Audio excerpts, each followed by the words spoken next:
ओम प्रिय विद्यार्थियों, सुप्रभात। बच्चों, आप जानते हैं कि हमने नैतिक शिक्षा विषय का पाठ नंबर 1 पढ़ लिया है और उसका अभ्यास कार्य भी कर लिया है। तो आज इसी कड़ी को आगे बढ़ाते हुए हम पाठ नंबर 2 पढ़ेंगे, जिसका शीर्षक है गायत्री मंत्र का महत्व। तो आइए हम प्रारंभ करते हैं। मंत्र को हम जैसा लयबद्ध गाते वैसे ही गाएंगे। ओम भूर्भुवः स्वः तत्सवितुर्वरेण्यं भर्गो देवस्य धीमहि धियो यो नः प्रचोदयात्। नीचे इसका अर्थ है, हे रक्षक, सर्वाधार, दुख विनाशक, सुखदाता प्रभो, स्वयं प्रकाशमान, आपके उस अपनाने योग्य तेज को हम धारण करें जो हमारी बुद्धियों को सन्मार्ग की ओर प्रेरणा देते रहे। हे रक्षक अर्थात हे रक्षा करने वाले परमात्मा, सर्वाधार, सभी वस्तुओं का, हर चीज़ों का आधार, दुख विनाशक, दुख का विनाश करने वाला, सुखदाता, सुख देने वाला, स्वयं प्रकाशमान, अपने आप से ही प्रकाशित, आपके प्रभु उस अपनाने योग्य तेज को हम धारण करें। आपके अंदर जो तेज है जो हमारे अपनाने योग्य हैं उसे हम धारण करें, जो हमारी बुद्धि को अच्छे मार्ग की ओर लेकर के चलता रहे। महत्व। गायत्री मंत्र चारों वेदों का सार है। चारों वेदों का सार गायत्री मंत्र ही है। यह गुरु मंत्र है। गायत्री मंत्र को गुरु मंत्र भी कहते हैं। इस मंत्र में परम पिता परमात्मा से प्रार्थना की गई है कि हे प्रभु, हमारी बुद्धि को सन्मार्ग पर चलने की प्रेरणा दो। इस मंत्र में हम भगवान से यही प्रार्थना करते हैं कि प्रभु, हमारी बुद्धि को अच्छे मार्ग की ओर ले चलने की प्रेरणा दो। इस मंत्र की महिमा बताते हुए स्वयं वेद ने कहा है कि यह मंत्र द्विजों को पवित्र करने वाला है। इस मंत्र की महिमा जब की जा रही थी तो वेदों में यह बताया गया है कि यह मंत्र द्विजों को पवित्र करने वाला। द्विज होता है दूसरी बार जन्म लेना। पहली बार तो हम जन्म माता पिता के संस्कार के अनुसार लेते हैं, परंतु दूसरी बार जन्म लेना मतलब संस्कार होना। द्विजः दूसरी बार उत्पन्न होना संस्कार योग्य वीर संस्कार कहलाता है।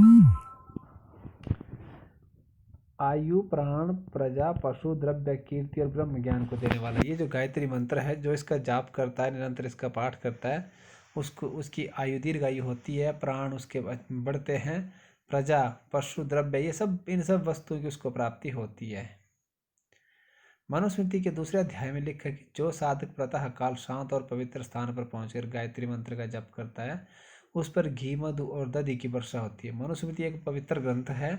उसके दूसरे अध्याय में लिखा है, क्या लिखा है कि जो साधक अर्थात साधक होता है साधना करने वाला, जप करने वाला, जो साधक प्रातः काल सुबह सुबह उठ करके शांत और पवित्र स्थान पर पहुंचकर, शांत जगह पर और पवित्र स्थान पर पहुंचकर गायत्री मंत्र का जप करता है, उस पर घी, मधु और दही की वर्षा होती है। उस व्यक्ति पर, उस साधक पर घी, शहद और दही की वर्षा होती है, अर्थात उसे पौष्टिक, स्वादु तथा हितकर भोजन की जीवर प्राप्ति होती है। उसे पौष्टिक भोजन, स्वादु भोजन तथा हितकर भोजन की जी भर के प्राप्ति होती है। कहा जाता है कि इस गायत्री मंत्र के जप से बिरजानंद को उस ज्ञान की प्राप्ति हुई जिसके कारण वे दयानंद जैसे शिष्य को देश और जाति की सेवा के लिए तैयार कर पाए। कहते हैं कि गायत्री मंत्र का जाप करने से, गायत्री मंत्र की साधना करने स्वामी बिरजानंद सरस्वती जी को ऐसे दिव्य ज्ञान की प्राप्ति हो गई थी जिस ज्ञान के द्वारा वो स्वामी दयानंद सरस्वती जैसे शिष्य को देश और जाति की सेवा के लिए तैयार कर पाए। स्वामी दयानंद सरस्वती जो थे वो उनके गुरु स्वामी बिरजानंद सरस्वती थे। तो बिरजानंद सरस्वती ने गायत्री मंत्र के जप के फल से ही, अपने दिव्य ज्ञान से ही स्वामी दयानंद सरस्वती को तैयार किया था। महात्मा खुशहाल चंद, जिन्हें आनंद स्वामी कहते हैं, गायत्री मंत्र के बड़े भक्त थे। उन्होंने अनेक बार अपने जीवन की एक घटना का वर्णन किया है। क्या वर्णन किया है? वे पढ़ाई में बहुत अच्छे नहीं थे, वो पढ़ने में इतने अच्छे नहीं थे, प्रतिदिन स्कूल में जाकर पाठ ना सुना पाते थे। जो उनको टीचर लर्न करने को देते थे वो कभी भी लर्न नहीं कर पाते थे। इस कारण उन्हें बेंच पर खड़ा होना पड़ता, इसलिए उनको क्लास में खड़ा रखा जाता था। अध्यापक की ओर से शिकायत पत्र भी घर पहुंचते रहते थे और टीचर उनके शिकायत करते रहते थे, उनके घर वालों के साथ, पेरेंट्स के साथ शिकायत करते रहते थे। एक बार वे बहुत दुखी हो गए। इन सब कारणों से वो एक बार अत्यंत दुखी हो गए। संयोगवश एक आर्य सन्यासी स्वामी नित्यानंद जी उनके घर आए। इसी समय एक बार एक संयोग से आर्य जगत के प्रसिद्ध सन्यासी स्वामी नित्यानंद जी उनके घर आए, जिनका नाम था नित्यानंद।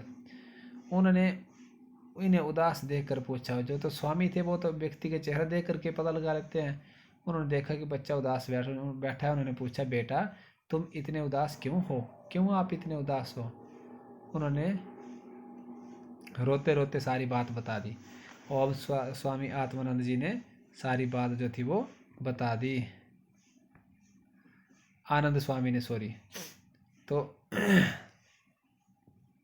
स्वामी जी ने कहा, बेटा गायत्री मंत्र का मन लगाकर जाप करो, तुम्हारा कष्ट दूर हो जाएगा। उन्होंने कहा, अरे बेटा आप गायत्री मंत्र का ध्यान से जप लगाओ करो, तुम्हारे सारे कष्ट दूर हो जाएंगे।